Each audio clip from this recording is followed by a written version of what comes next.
The Trump administration announcing it's going to allow the states to require people on Medicaid work. If you're able-bodied, get out there and work if you want to keep the money coming.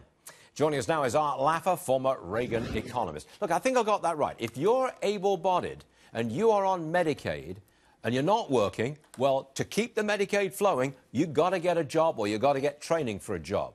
This sounds a little harsh. Are you for it or against it?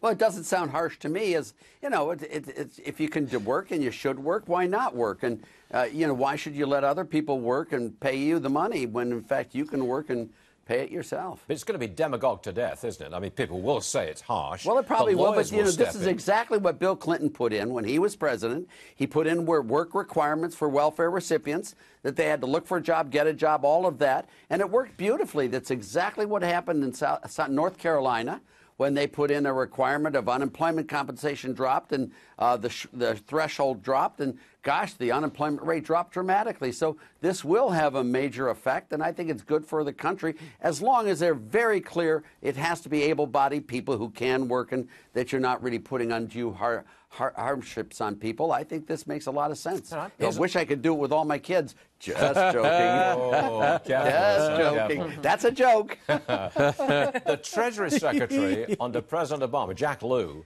he says President Trump's been lucky that no external shock has derailed the economy. He's been lucky, he says. Your reaction to that comment about luck?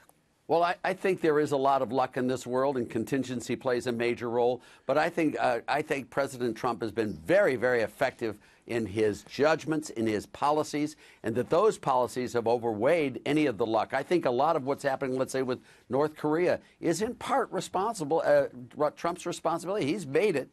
So they've come to the table and they're trying to make differences. You know, what's happening in Iran, I think, is because of Trump in some sense. And the economy, I think, reflects a great deal of Trump. I mean, especially the stock market, but it's now blending into the real output employment and all those numbers as well. And I think it's to a large extent due to Trump, what Trump has done. And Trump's been just a great first-year president, just great. A lot of people in a poll contest that view that President Trump has given us this great economy. Look, 66% of the people in the Quinnipiac poll say the economy is excellent or good, but more people believe that President Obama is responsible, not Trump. How do you account for that? Well, I think you're misreading the Quinnipiac poll. On January 20th, when he took office, 100% of the people would have said the economy was due to Obama. And as you get further and further and further into the Trump era, I think what you're going to see happening is fewer and fewer will say it's Obama and more will say it's Trump, which is exactly the way it should be.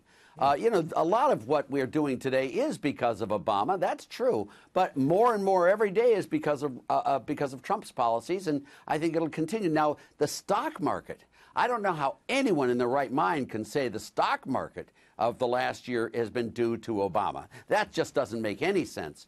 But as far as employment and growth and some of the other stuff, I think the economy's poor because of Obama, not good because of Obama.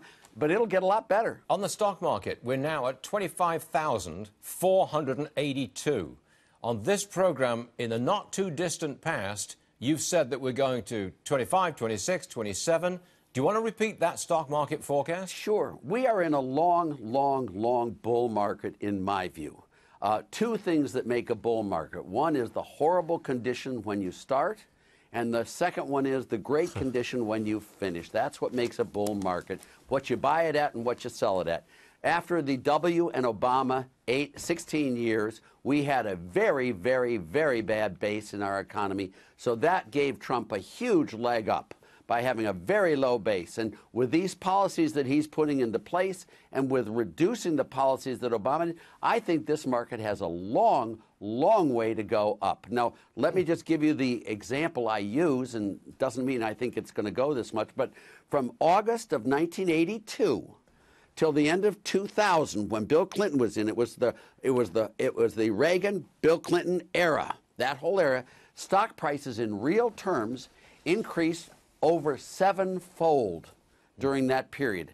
Now think of that in terms of the current market, and you can see we have a long way to go before I think this market peters out. All right, I'm going to leave it right there, Art, because that's a fine out cue. I love it.